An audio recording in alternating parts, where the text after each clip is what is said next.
Good week, two good sessions and a no midweek game. Has that been good? Yeah, really good. I think it's always a difficulty when you're working in league football is actually getting time to work on the grass. So this has been a good week. I enjoyed the week before when we had a game as well because we won. But no, it's good to be able to get the players out there, and there's a real good feeling about it. There's a positive atmosphere around the place, and everybody seems in a happy place. So we've got to just keep them there as long as we possibly can. I know you've stuck with the same starting 11 since you've been here, but there's real competition for places now. We can see players with a bit of fire in the belly. Yeah, without a doubt. I mean, we're at that stage of the season where I don't think it's about rotation. It's about putting out what you believe is the best team to go and get a result. And when they're winning, it's easy to pick a team. The hardest thing has been leaving somebody off the bench because we've got competition just to get on the bench. And I always think as a sign of your group is a strong bench as well. And it could get stronger over coming weeks with Rod and Brennan back, and hopefully Jimmy and Kelvin back over the next few weeks as well. It could get even stronger competition for the whole 18. We saw three of those lads that you mentioned, minus Kelvin, actually out on the grass. Two of them involved in the sessions. Jimmy doing his running work. How close are they? Yeah, they're getting closer. Got a decision to make as to whether it's too early for Brennan and for Rod this weekend. But they're definitely coming into my thinking.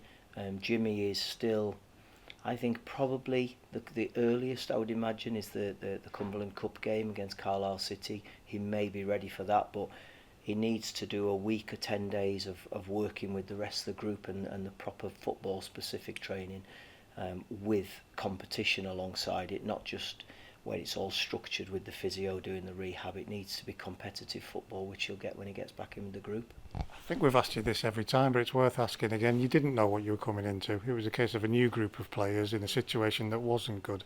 Has it surprised you at all as to how they've reacted to you and to themselves? Oh, definitely, yeah. I think, it's a strange one because people always say, well, when a manager loses a dressing room, I don't really go for all of that sort of stuff, so it wasn't really important whether they go for me. All I want them is to go for each other. I want them to work. They're in a football club who has got a scrap on their hands, and I've come in to join it and see if I can have a different voice. But I've been really pleasantly surprised because at the bottom of the table you think there's a lack of commitment, there's a lack of quality, all of those things that people label at players at the bottom of the table, but they're not showing that. I think from the first game against Orient, I thought they showed real desire and commitment, and a togetherness which has just improved with getting results, and we've got to make sure we just carry it on. We've got to just keep riding this wave of momentum that we've got and positivity, and hope that the players keep responding in the same way.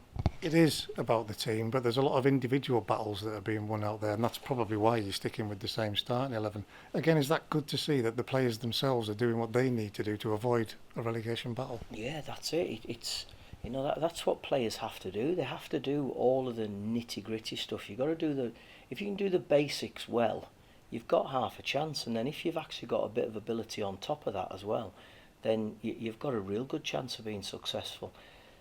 And that's what the players have shown. I think I'm told that they've had a spell early on in the season where they got a few results and won some games.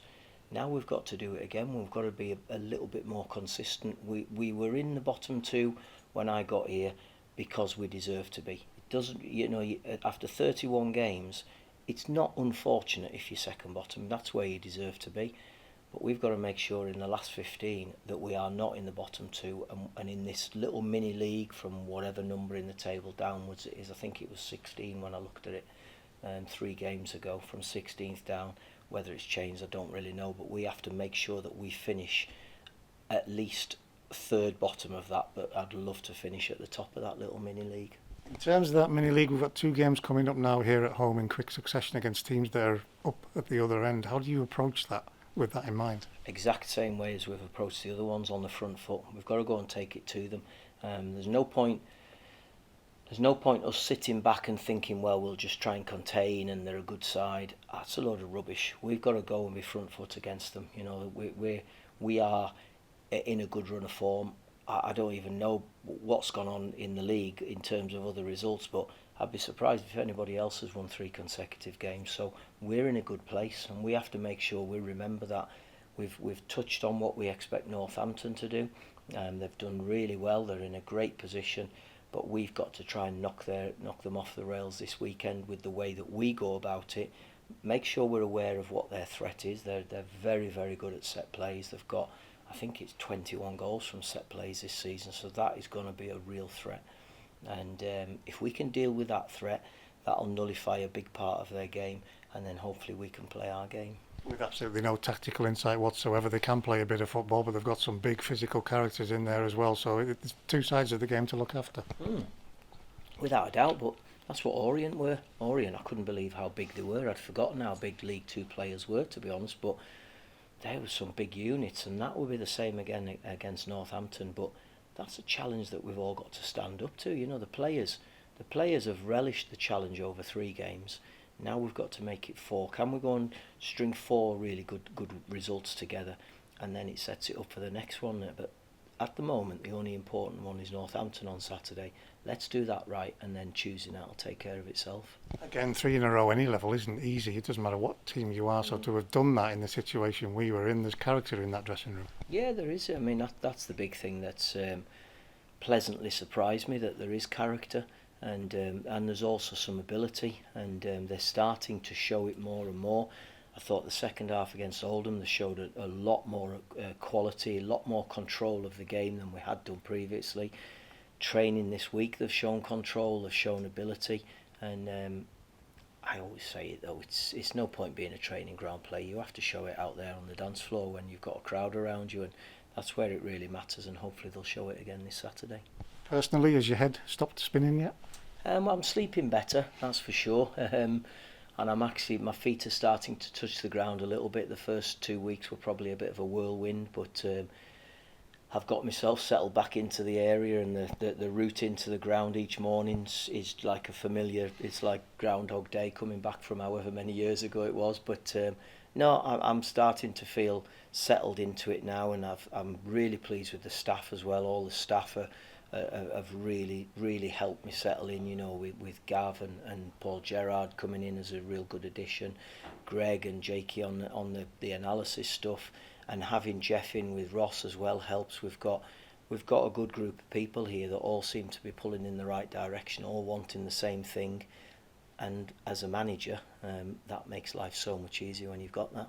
I might get this wrong, but the Simo effect that is massively evident out there. I'm not too sure you're that comfortable with that kind of thing, with the Simo hero sort of mantra that's been bandied around. But I tell you what, it's been a tonic. Yeah, I mean, it's a really strange thing, because I don't know, it's wrong to say I don't like it, because I'd rather have that than being booed off the pitch. But yeah, I don't know, it's just one of them things really. I think the one thing that I've learned as I've got older, maybe my first time round here, I probably did like that, and deep down, although I wouldn't ever say it to people, I would probably go away and sit in a darkened room and think, wow, that was nice. But I don't really think that now. I think that's the one thing that I've changed. Whether I've just become a bit cynical in football, I don't really know what it is, but it's lovely, it's really nice. And if that positive effect helps players, then brilliant, because that's all I'm here for. I'm here to help the players whichever way I can, whether it's with little information, a lot of information, whether it's by creating the environment. It doesn't really matter so long as they help. Because the one thing I learnt is, you know, when I didn't get success here the first time round because of me. I got it because of good players. I didn't get a lovely World Cup winners medal because of me. I got it because of good players, and it's got to be the players. The players are the ones who are going to get it. But don't get me wrong, if it doesn't work out and we fail, I'll take the blame as well. But we're in this together. It's about a whole group of people, you know. And I go, you know, as far as Emma working in the laundry room, and Sam who does the cleaning. It's all of those people who are helping with Colin and on that side of it. Everybody together will achieve something if we're all pulling in the right direction. And that's really what we're trying to do. That's what we want for this little short period of time, is total focus. let's get some results, let's get a positive feel back. If we're getting a good crowd this weekend, let's make sure they want to come back for the next one, and everybody be happy. On that, my mind's gone totally blank. What's the numbers, Amy?